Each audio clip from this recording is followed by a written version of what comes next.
hoje, dia 9 de março, é o Dia Mundial do Rim.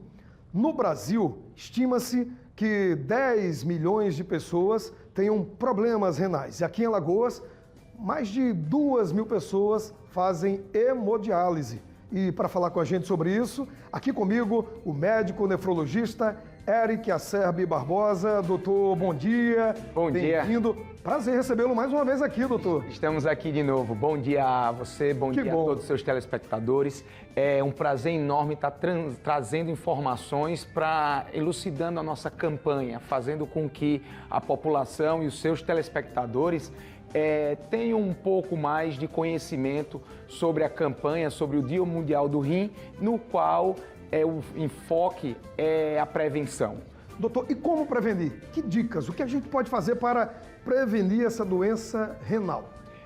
Prevenir é muito simples, muito fácil e muito barato. Prevenir com simples exames de urina, simples exames de sangue, que a gente chama de ureia e creatinina. O seu médico vai estar receitando esses exames para que aqueles indivíduos, não só que possuem comorbidades, os diabéticos, hipertensos, aqueles portadores de rins policísticos, de nefrites, infecção urinária, diversas doenças, não só para esses, como aqueles que até então não têm nenhum diagnóstico.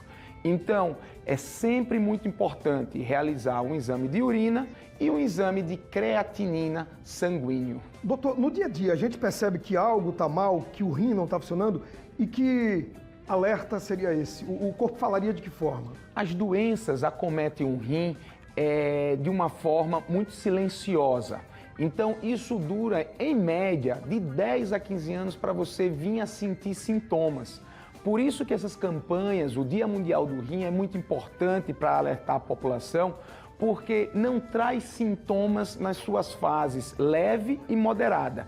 E vem sim a trazer alguns sintomas, sinais, no qual são fadiga, anemia, fastio, não consegue se alimentar, as pernas começam a edemaciar. Então, são esses sintomas que o paciente que está portando insuficiência renal crônica no estado avançado vai sentir e provavelmente vai chegar próximo a ter que iniciar a hemodiálise. Doutor, é uma doença reversível e ela é reversível, você consegue reverter em que casos? A doença renal crônica, ela não é reversível. O tratamento dela, na verdade, é parar com que ela evolui. Quanto antes a doença é diagnosticada, vai evitar com que essa doença progrida e assim fazer com que ela não precise chegar no estágio final, terminal, que é o conhecido estágio da hemodiálise. Por isso que a prevenção, o quanto antes fizer ureia e creatinina, uma periodicidade desses exames, seja anual, seja a cada semestral, a cada 6 meses, é importante porque isso faz sim a diferença ao longo do tempo e no futuro próximo, evitando que chegue numa etapa final a hemodiálise. Doutor, o que é que eu posso colocar, e o telespectador que está em casa também pode colocar na sua vida como práticas no dia a dia que podem prevenir a doença renal ou a doença renal crônica? Isso é muito importante. A gente sabe que o hábito, não só estilo de vida, hábito alimentar, cessar o tabagismo ou não iniciar o tabagismo, evitar uma dieta com sal. Isso é muito importante. O sal, na verdade, a gente sabe que o brasileiro por si só, segundo a Organização Mundial de Saúde, é um dos maiores consumidores mundiais de sal. Tem uma dieta realmente com excesso de NaCl, que é o sal. E não só sal, mas ter atividades físicas, o sedentarismo impacta nas doenças renais e assim também com doenças cardiovasculares. E uma coisa é fato, sempre tentar controlar a sua doença de base, que é ela que vai levar e vai judiar dos seus rins ao longo de alguns anos. Por exemplo, doutor, que doenças?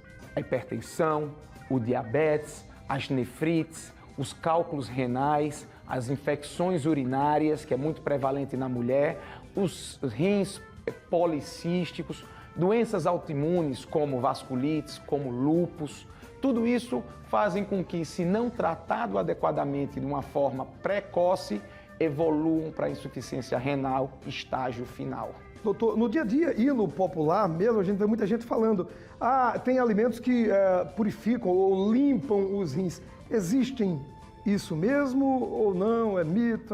Isso é mito, isso é conversa fiada. Não existe alimento que vai limpar, né, purificar o rim. E sim uma dieta com pouco sódio, uma dieta regrada em proteína e principalmente a ingestão de líquido. Existe um valor estimado que a maioria dos médicos falam, tome 2 litros de água. Pode ser 2, pode ser 3, pode ser 4. A orientação que deve ser dada e que aquele indivíduo que acha que está desidratado ou hidratado, basta ver a concentração da urina. Se ele tomou 2 litros de água e a urina segue concentrada, ele precisa de 3, ele precisa de 4. Então não existe uma matemática. Para uma pessoa que tem 100 quilos, não é a mesma pessoa que tem 60 quilos, precisa tomar e ingerir os 2 litros. Então, a regra mais ou menos para a gente, entre aspas, deixar o rim purificado é sempre bem hidratado, sempre ingesta de líquido. Quando a gente fala líquido, pode ser água, suco, chá, qualquer forma de líquido, e manter a sua diurese sempre clara, fazendo assim com que seu organismo esteja hidratado. Doutor, muito obrigado, e acho que uma dica que também serve de alerta, e sempre que vem um especialista a gente fala, teve algum problema? Vai no médico, não vai no Dr. Google na internet, porque isso dificulta demais. Porque o senhor falou uma coisa interessante, no comecinho dá para reverter, não vai para hemodiálise, depois que esse monstro cresce, aí não tem mais como. É verdade. O Dr. Google, como assim você falou, realmente são os extremos. Ou fala de mais ou fala de menos. E na grande maioria das vezes está longe da realidade.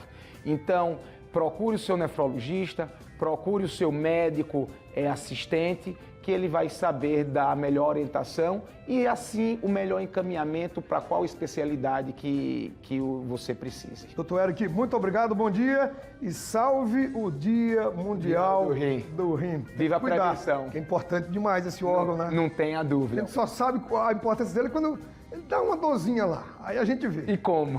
Abraço, doutor. Bom dia a todos. Até mais, um grande abraço para o senhor.